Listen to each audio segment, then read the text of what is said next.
Hey guys, this is Coach Scaglione here. This is another edition of the Powerlifting for the People podcast. And today we're talking about the value and importance of single lift meets. So at the time of this recording, time of this taping, I'm doing an impromptu squat only contest with Bench and Benny. Benny decided to do a raw meet just to kind of put him in a better position to bench in the 800 range in a bench shirt equipped. So he wanted to kind of test out his raw strength and kind of do a little bit of a raw cycle. This meet ended up being a one-day meet, and again, our gym is off on Saturday, so I kind of decided to throw down with him and enter a squat-only contest so I could also help him out, but I'll kind of also kill two birds with one stone. So for this particular meet, I'm not tapering forward or peaking or anything like that, and I'll kind of explain why and kind of the purpose and when you would maybe want to peak or taper for a single lift contest. This particular meet, I'm using it as a training day. My plan is to do a full meet in 198 class in November. At the time of this recording, again, this is late June. So typically with a training cycle for us, lasts anywhere from 12 to 16 weeks. We usually start off with higher volumes and less specific training, and then go into more specific training and lower volume, higher intensity as the meet gets closer. For an equipped lifter like myself that will wear knee wraps and bench shirts and squat suits, there's a little bit of a learning curve when you're an equipped lifter, even if you're a raw with wraps lifter. This also could apply to a lifter that maybe is transitioning from like a sumo stance to a conventional stance, or vice versa, or like a flat-footed bencher to like a balls of the feet bencher, etc. But especially when you're adding equipment, you're adding in more variables to technique. You're also adding in more variables to your skill and the execution of the movement. So for an equipped lifter, I think it's really important that you also take some time in the off season to play around at least once a month, potentially even twice a month, to play around with some different gear. So that way when you get to a training cycle and you're 12 to 16 weeks out from a meet, you kind of know what your equipment you're going to use for your contest. And hopefully you're not like me. Again, one of those do as I say, not as I do moments. It's probably best if you're an equipped lifter especially, but this could be true for raw lifting as well, that you go into a training cycle and try to maintain your body weight. That way you have a more predictable kind of strength performance. So if anything, for a raw lifter, if anything, maybe you could potentially kind of gain some weight during a training cycle. That would be ideal. That's not always possible, especially if you are a more advanced lifter that cuts weight into a specific weight class. But ideally, you'd like to at least be in maintenance mode, but if you could be in a slight surplus, that'd be ideal. For an equipped lifter, the fluctuation in weight could be more detrimental because, especially in a bench shirt, now some of these squat suits are more adjustable, so there's a little bit more wiggle room there. But a bench shirt they're as of right now, they're not adjustable. So if your body weight is even like a couple of pounds in the wrong direction, if you're a couple of pounds too heavy, you might not be able to touch your opener anymore. If you're a couple of pounds too light, you may not get any pop out of the shirt. You may not be able to even complete your opener. In the case of a squat suit or a deadlift suit, if you are working with like a Metal Pro canvas that has adjustable legs, or the Inzer Ultra Pro, which I'll be testing out this weekend, you have a little bit more flexibility if you are more hydrated or less hydrated or a little bloated, depending on what you eat or what you weigh for that particular day. So I think as an equipped lifter, I think it's also important to note, but this would be a great idea for raw lifters as well, and raw with wraps lifters.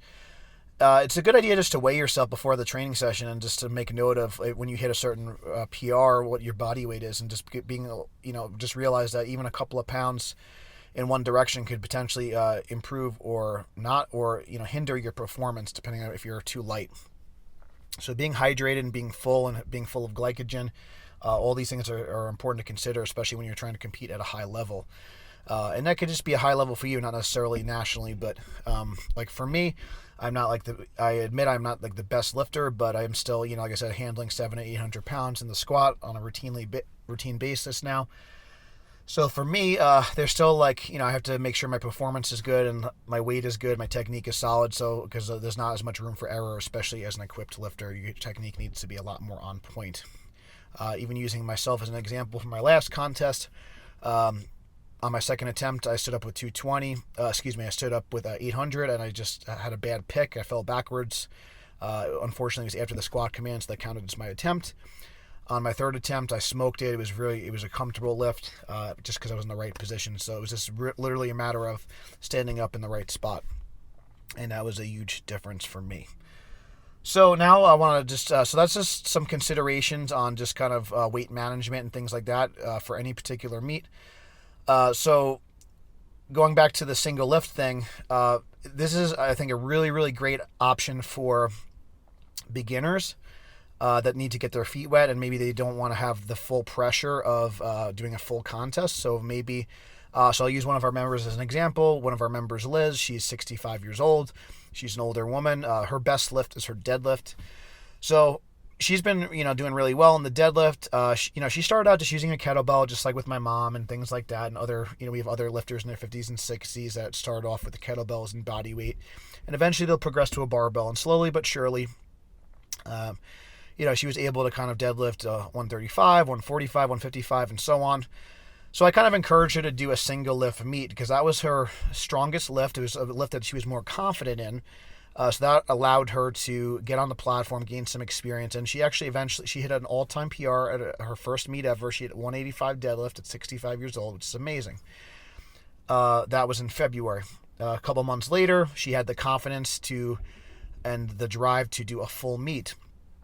And then now she also progressed now to a 200-pound deadlift in that time frame. So from February to now June, she added 15 pounds to her deadlift. But she also, even more impressively, that was after squatting and benching. So even though she had to do 2 lifts before it, she still improved her best lift, and it allowed her to gain confidence in order to do a full meet. So I think for someone that's especially, so like someone like Liz, it's not like she was this like Division I softball player or this ex-NFL football player that had a lot of competition experience. There's a difference between being an advanced lifter, and there's also a difference between being an advanced competitor. And someone might be an advanced lifter in the gym, but if they have no platform experience, they're not necessarily going to do well. When Larry Williams was 18, 19 years old, a very, very good example of the weights he was doing is very high level and very advanced. The first time I met Larry, he did a 700-pound deadlift for a triple. But he was still having problems putting all his lifts together. He was he had a lot of his best lifts in the gym. He wasn't always performing well on the platform, which is kind of where the coaching and the programming and everything came into play. And slowly but surely, the more we actually use one of our meets as a tune-up meet, one of our old Summer Showdown meets as a tune-up meet for him. He was able to hit a 2,035 total. And then the meet after that, that was a tune-up meet, and then we progressed him into Boss of Bosses, where he broke the all-time world record at 242 for the first time. Andrew Herbert quickly snatched it up at the next poll after that. And then Larry came back to do another meet prep at Reebok Record Breakers at the time. And he hit, now he still is the reigning champ at 242 class with I want to say it was 2171 total at 242 in knee sleeves. Some pretty amazing stuff. And then obviously he's gone on to break records at 275 as well, and is one of the top all-time best totals at 308 as a light 308 as well. So not to say that Larry didn't do a single lift contest, but just to show you that just gaining platform experience is a valuable tool to become a better competitor. So you don't always need to peak. You don't always need to have these perfect preps. So for somebody, especially that's like a newer lifter, doing like a single lift meet is a great way to kind of gain platform experience, learn how to perform in front of judges, learn how to perform in front of a crowd, learn how to eat the day of a contest, learn how to warm up properly, making sure that you kind of figure all that stuff out, because everyone's going to be very individual with how they perform and how they tend to prepare on game day. So I think that is really important. So that would be one scenario. That could be used for raw or equipped lifting, for novice or advanced. Another, for an advanced lifter, I think that really, really great idea to do a single lift meet. Also, if you've had a long layover from competing, maybe you've kind of dealt with some injuries, maybe you just haven't competed in a while. Again, doing something that's very low pressure, just to kind of get your feet wet again. Something where you don't really need to kind of put all your lifts together, especially as you become more advanced as a lifter. It's very rare to have all 3 lifts kind of going well at the same time. We usually have one kind of nagging lift, Someone like a Michael Lauro is a good example. He's had like a lot of pec issues over the years. So traditionally his squat is like been his best lift. As he's gotten bigger, his deadlift used to be his best lift when he was a lighter, when he was still in the 198 class. As he's become a 220 and a 242 lifter, his squat is continuing to climb and do really well. So maybe for him, I might suggest that he get his pec healthy and maybe do like a bench only meet and work on his weak point, or maybe he could do a squat only competition if he wants to kind of just build build his confidence in one lift and focus on building positive momentum. And so either way it could work. You could use it to work on a weak point, or you could use it to kind of build momentum and hit like a new milestone without having to worry about the other two lifts. So that is very, very common in the deadlift. Using myself as an example, so sometimes in the case of a deadlift, so if you're an advanced lifter and you want to change weight classes, this also can be a good strategy. So typically, when you're a bigger guy, there's a point of diminishing return with increased body weight. There's going to be a tipping point. So for me, that tipping point was about 290. 290 was where I was at my strongest when I squatted 850. I squatted 850, actually, many people may or may not know this. I squatted 850 just wearing a pair of briefs and a loose pair of wraps. So to me, that's actually even more impressive than my 900-pound squat, because my 900-pound squat, I was weighing about 335 at the time, and that was in a canvas suit, full suit. But I actually hit 850 pretty comfortably with just a pair of briefs and loose metal ace knee wraps.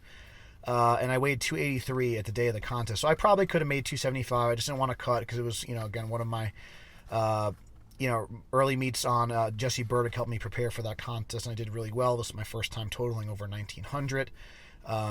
It was a midnight meet, but anyway, it's a tale for another day. But just so you guys know, when I was like in that 280 to 290 range, that was when I was at my strongest. I also, around the same time, within within 2 years of that meet. So I was squatting like close to 900 in just a pair of briefs and knee wraps. So that was where my squat was my strongest.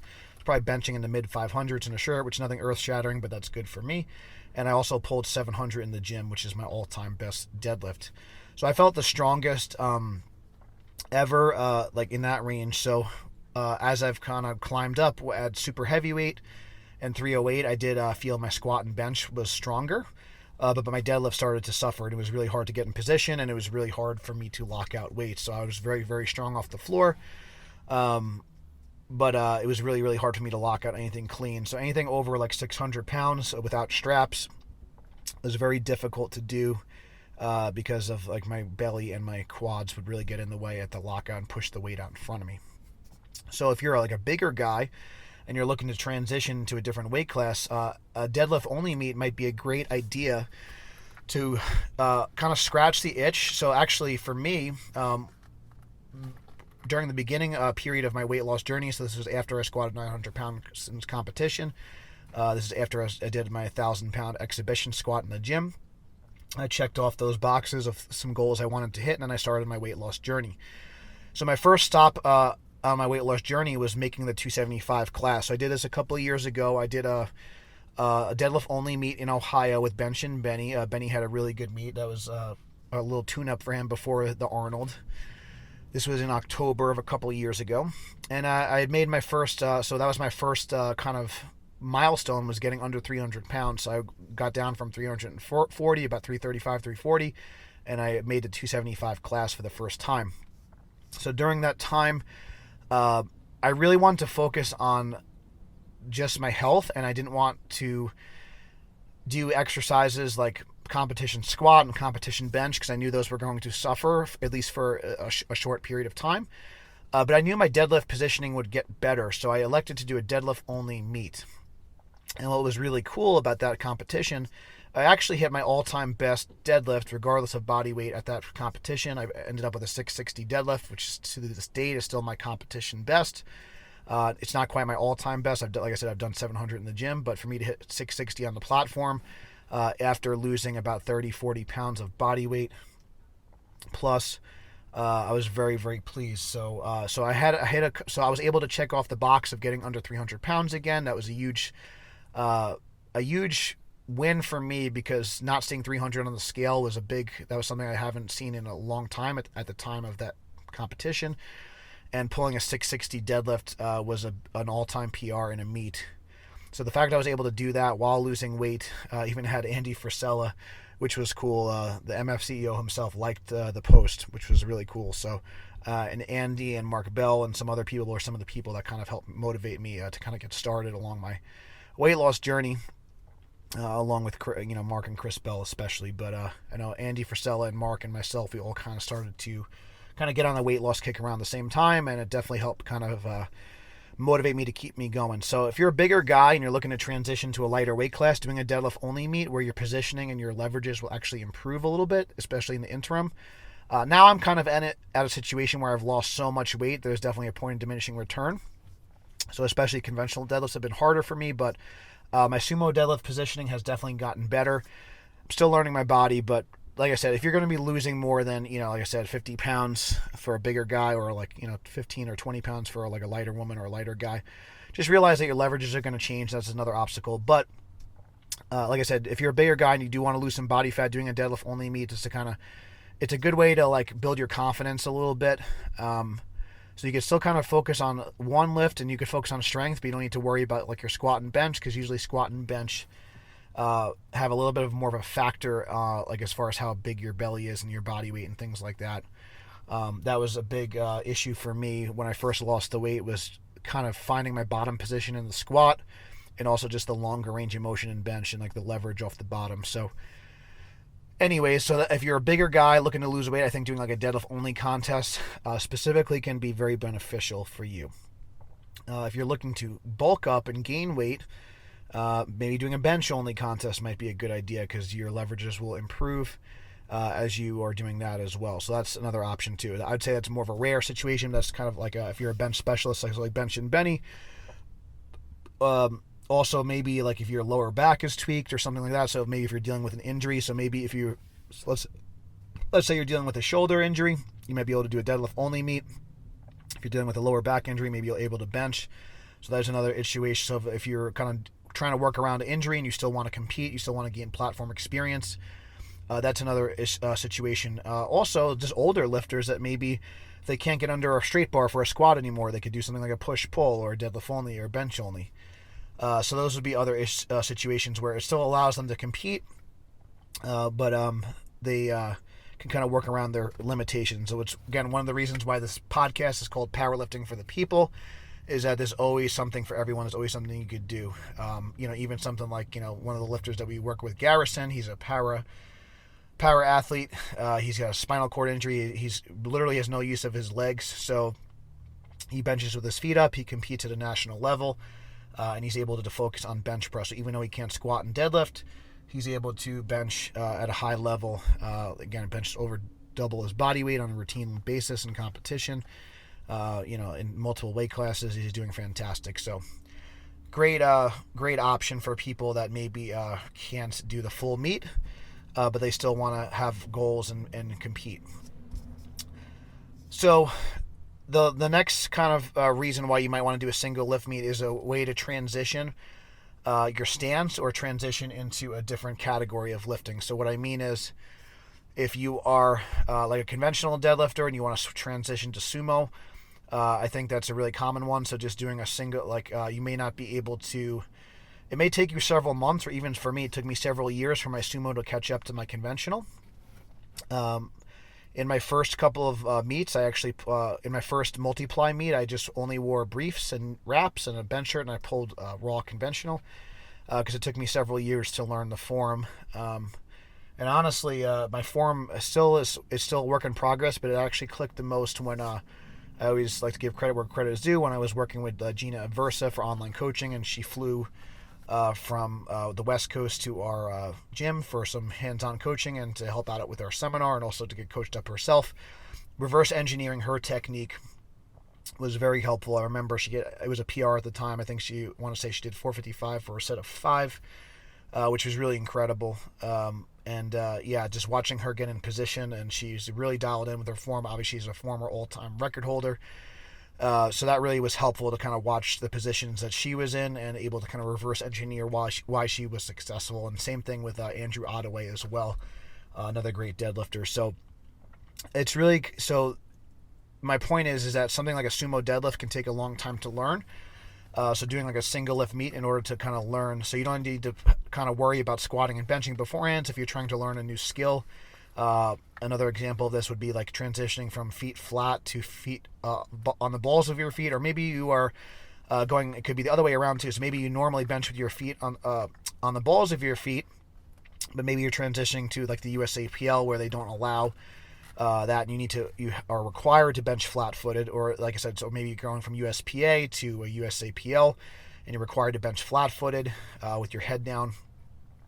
Maybe doing a bench-only meet would be a good option for you to learn that skill. Now, RPS, to my knowledge, is the only federation that allows squat only, but yeah, squat. So if you wanted to transition from a sleeved lifter to a wrapped lifter, or vice versa, that would be a good option as well if you wanted to learn the skill of using, let's say you normally walk your squats out, or you normally are raw. If you want to learn knee wraps with a monolift, that would be an option as well. So where I think the value is the biggest is probably for the equipped lifter. So the equipped lifter, what I always say is the more equipment you add, the more technical the sport is. There's more of a skill component to the lifts. So it becomes a lot more tricky. Like I mentioned before, your body weight becomes a factor, your technique becomes a factor, which equipment that suits your body type and leverages is going to be a factor, your strengths and weaknesses. So there's a lot more variables to consider. How tight the straps are, how you set the shirt. There's a lot of things to kind of play with and tweak, especially if you get custom equipment or if you get it tailored. You're adding so many variables. So practicing the skill of the lifts is going to be important. So what I always recommend if someone is transitioning from raw to multi-ply or raw to single ply or just raw to equipped lifting in general, I think doing the first stop I always recommend people do is actually first do a bench only meet, because usually the bench shirt is the hardest to learn for most people. It's probably the most different in terms of technique, and it's probably the least amount of room for error in terms of bar path and things like that, especially if the shirt is tight. So I think doing a bench only meet is a really great way to start, because usually out of the 3 lifts, I believe for the majority of people, besides like squat depth and things like that, I would say in equipped lifting, probably more people bomb on the bench than any other part because of lack of touching or things like that, or just getting out of the groove. So that's going to be a big, for equipped lifters, the bench press is usually going to be like kind of the most important lift to work on in terms of technique. So doing a bench only equipped meet is going to be a great place to start. From there, I like to recommend that, you could either do a deadlift only meet in a suit, which usually doesn't take as long to learn unless you're a conventional lifter. I think conventional in a suit is harder to learn. I think sumo lifting in a suit is a little bit more mechanically advantageous to the suit. It's a little bit easier to get carryover from the suit because you can load the hips and spread the material a little bit. It's a little bit easier to get down to the bar. From there, you could transition to a full meet. I like lifters to do their first meet in briefs first, and then progress into a full suit. So that would be the progression. So you start off with a single lift, bench only, maybe do a deadlift only after that, and then you could do an equipped meet with just briefs only, and then eventually into a full equipment. So full squat suit and or briefs, a bench shirt, and then full deadlift suit and or briefs. So that would be a very, very good progression for an equipped lifter. And that'd be for a novice equipped lifter. For an advanced equipped lifter, I really like doing the bench only or deadlift only meets periodically to work on a weak point or to kind of bring up lagging parts of your total. So I've done like some bench only meets in the past. I've done some deadlift only meets in the past, so I could hit certain milestones in certain lifts, and then I would transition to a full power meet after that. So those are some examples of specifically for an equipped lifter. So the other thing that I think is, like I mentioned before, just to kind of to bring us full circle, for a novice lifter, they're probably going to compete anywhere from 3 to 4 times a year. I think 3 times is a sweet spot, so you can spend 12 to 16 weeks on a full training cycle, plus have some off-season time. Any more than that, you're kind of holding on to your peak, and you're not really building. So that's totally fine if you want to do that. But I recommend that, again, you should probably at least have, a couple of weeks in between. If you could have like an 8-week off season here and there, or a 12-week off season here and there, even better. I think as you become more advanced, competing twice a year is good, and then maybe having one meet where it's more of a priority.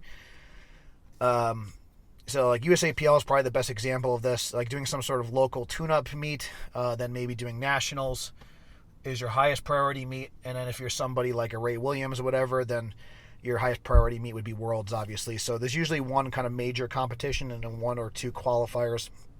So that's why 2 to 3 times a year is kind of perfect. And you have that kind of time in between to build and kind of peak. But you're really trying to, as you get more advanced, you're probably only trying to truly peak once or twice a year. The other times are building.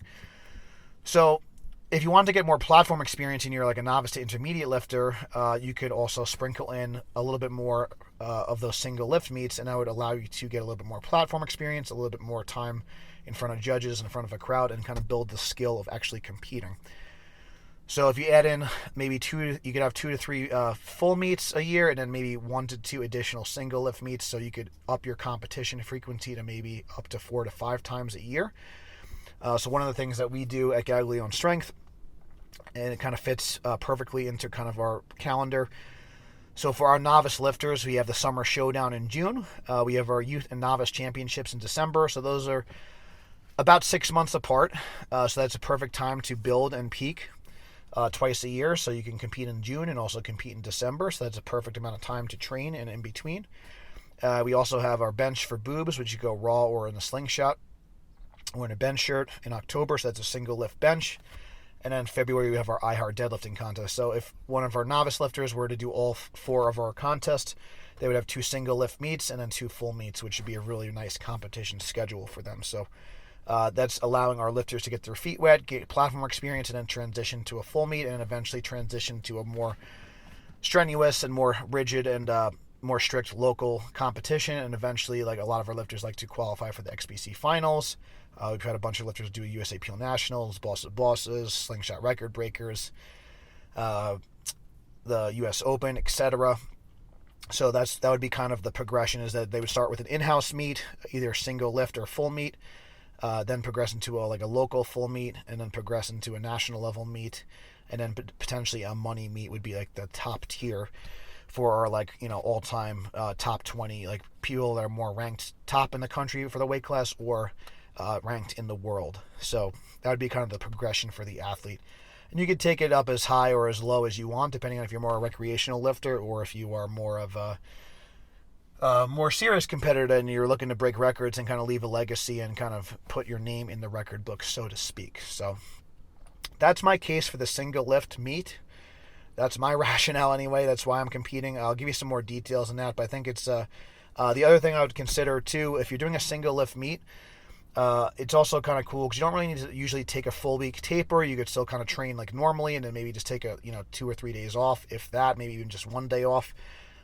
So for this particular meet, I still got all my training in. I just moved things up a day or 2. So you could choose to taper for it, or if you're a more advanced lifter, you can kind of just train through it and use it as like a training session.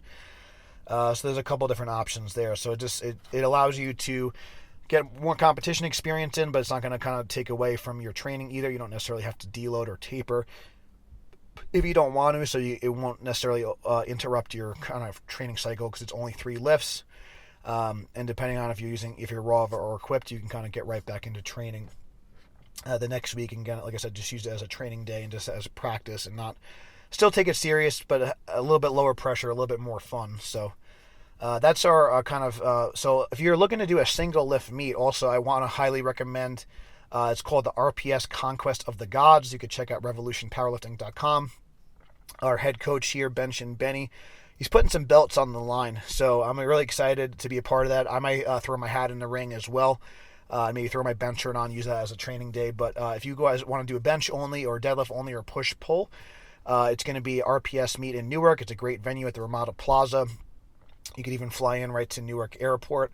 You can make it a trip, go check out Gaglione Strength. You can check out NYC afterwards. But yeah, so Bench and Benny, he's putting some belts on the line. It's going to be fun, so I definitely want to support him and what he's doing. So if you're maybe not quite ready for a full meet, you could do bench only, deadlift only, or you could do a push-pull. He's going to have some championship belts for that, so we're excited. So we'll include some links in the description below. But yeah, that's the case for the single lift meet. If you're not ready for a full meet, yeah, definitely check it out. If you are an advanced lifter and you want to kind of bring up a weak point or just have some fun, use it as a training session, get some more platform experience, maybe you have some stage fright, definitely give the single lifts a try. I also think this is one of the greatest things that Mark Bell has done with the Super Training Classic. That push-pull meet is much, much easier to run. It's quicker, and it's a fun time. You don't need to take it as serious, and you can have some fun with it. So that definitely helped me out a lot and was a good preparation in my quest for my meet in April. So until next time, guys, if you enjoyed the podcast, please give it a 5-star review. It helps other people find us. Thank you guys so much for listening. Check out the links below if you want to support the program. Thank you guys so much, and until next time, stay strong, and we'll see you soon.